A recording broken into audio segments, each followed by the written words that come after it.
সূরা বাকারার ৯৪ আয়াতে আল্লাহ তাআলা বলেন, হে রাসূলুল্লাহ সাল্লাল্লাহু আলাইহি ওয়াসাল্লাম, আপনি তাদের বলুন,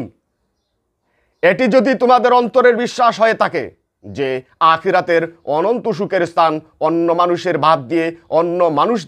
বাদ দিয়ে কেবলমাত্র তোমাদের জন্যই নির্ধারিত, তাহলে সে অনন্ত সুখের স্থানে অতি দ্রুত প্রবেশ করার জন্যে তোমরা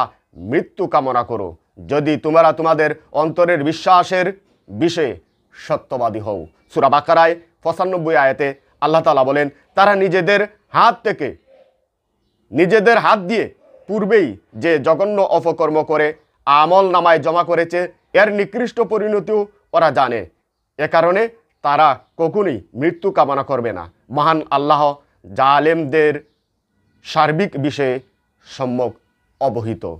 সূরা বাকারার ৯৬ আয়াতে আল্লাহ তাআলা বলেন,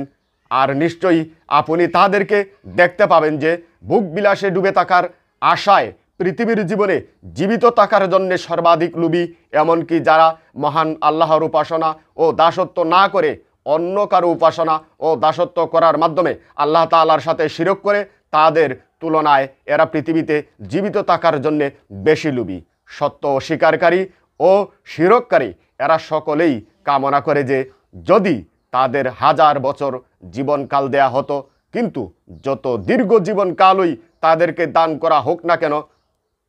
দীর্ঘ জীবনকাল কখনোই তাদের জঘন্য কর্মের অশুভ শান্তি ভোগ থেকে তাদেরকে রক্ষা করতে ও নিরাপদ রাখতে পারবে না। মহান আল্লাহ তাদের সকল কথা ও কর্মকাণ্ড পুঙ্খানুপুঙ্খানুভাবে পর্যবেক্ষণ করেছেন।